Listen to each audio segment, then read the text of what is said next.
आशा करता हूं आप सब बहुत अच्छे होंगे। मेरा नाम है सिद्धांत अग्निहोत्री, स्टडी ग्लोस पे आपका बहुत बहुत स्वागत है। ये है अजीत डोवाल, ये है व्लादिमीर पुतिन, दोनों 5th मल्टी नेशनल समिट जो कि अफगानिस्तान के मुद्दे पे हो रही है इस समय, वो अटेंड कर रहे हैं। China, Iran, Turkmenistan, Tajikistan, Uzbekistan, Kazakhstan, Kyrgyzstan, ये देश के रिप्रेजेंटेटिव सेक्रेटरीज भी आए हैं। ठीक है, तो मेन मुद्दा यहां पे अजीत डोवाल और व्लादिमीर पुतिन का है। दो जासूस आपस में मिल रहे हैं, दो जासूस मिल रहे हैं मगर चुपके चुपके, पर यहां चुपके चुपके नहीं मिल रहे हैं। व्लादिमीर पुतिन ने काफ़ी बातें बोली हैं कि हम को पता है कि अफगानिस्तान में सिचुएशन बहुत ज़्यादा ख़राब हो गई है, ड्रग्स का कारोबार लगातार बढ़ता जा रहा है, 80% जो ओपिएट्स है वहाँ पे उगाए जा रहे हैं। हालांकि वहाँ के लीडर्स कह रहे हैं कि हम काफ़ी नए नए प्रोजेक्ट्स लॉन्च करेंगे जिससे स्टेबिलिटी आए, लेकिन 40 लाख से ज़्यादा लोग गरीबी रेखा से नीचे जी रहे हैं और पूरा अफगानिस्तान गरीबी की चपेट में है। बड़ी मुश्किल कंडीशन है, वहाँ के लीडर्स को लगता है ज़्यादा कोई परवाह नहीं है।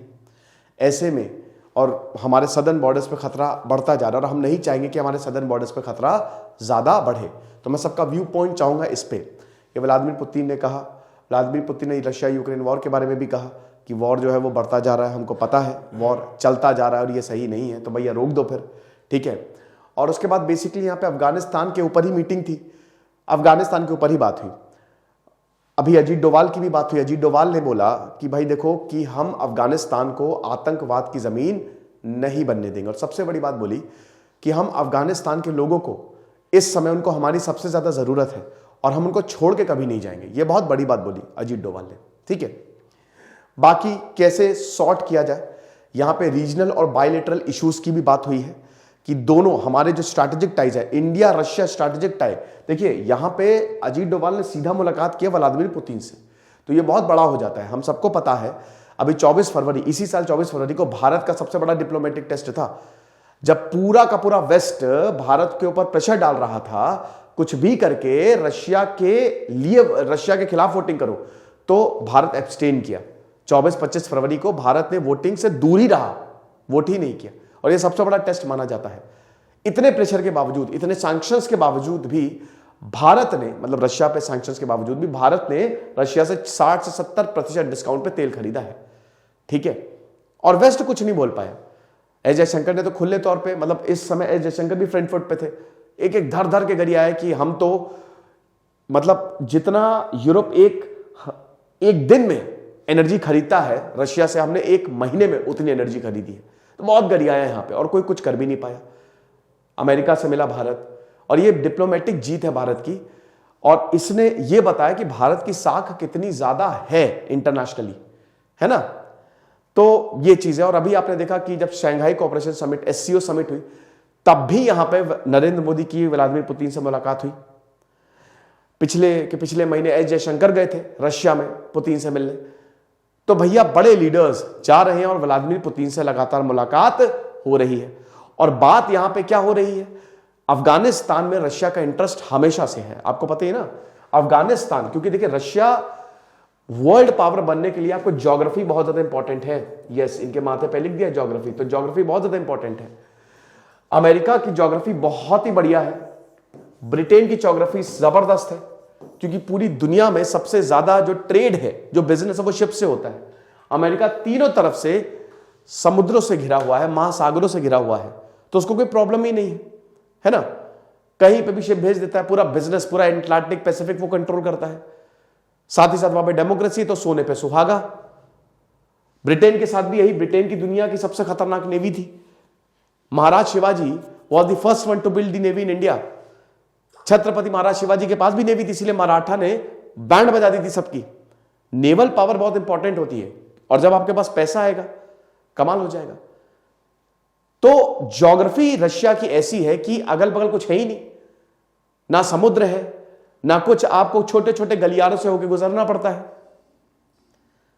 तो इसीलिए रशिया कभी सुपर पावर बन भी नहीं पाया। तो अब सुपर पावर बनने के लिए उसको हमेशा से अफगानिस्तान चाहिए था, और अफगानिस्तान पे कंट्रोल चाहिए था हमेशा से। आप देखिए उसने हमेशा से अफगानिस्तान पे एज अ बफर जोन उसको कंट्रोल जमाने की कोशिश की, लेकिन हो नहीं पाया।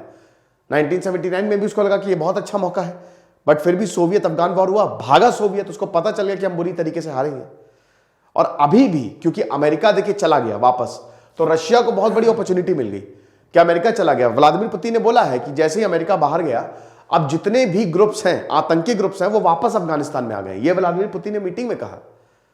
तो अब जब वो सब के सब वहां पे आ गए हैं, बढ़िया से एकदम धमाके वमाके कर रहे हैं, तो ये बड़ी चिंता की बात है। लेकिन रशिया का मेन मोटिव यही है कि अफगानिस्तान पे पैठ जमाई जाए। अमेरिका का भी मेन मोटिव स्टेबिलिटी डाला, लेकिन उससे बड़ा मोटिव था कि यहाँ के रिसोर्सेस को हम यूटिलाइज करेंगे। खूब ओपीएम की खेती होती है, नेचुरल गैस, तेल के भंडार हैं, खूब यूटिलाइज करेंगे, लेकिन ऐसा हो ही नहीं पाया। कहते हैं ना कि Afghanistan is known as the graveyard of empires.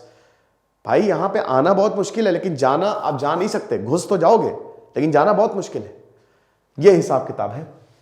अब अजीत डोभाल का इसमें क्या बहुत बड़ा, क्योंकि देखिए रशिया, भारत और रशिया, भले ही रशिया यूक्रेन अभी भी चल रहा है, लेकिन अब मामला थोड़ा ठंडा पड़ता हुआ दिखाई दे रहा है और शायद बैकडोर भी टॉक्स चल रही होंगी। लेकिन अभी भी इस साल ये वॉर खत्म होगा, इसके चांसेस कम लगते हैं।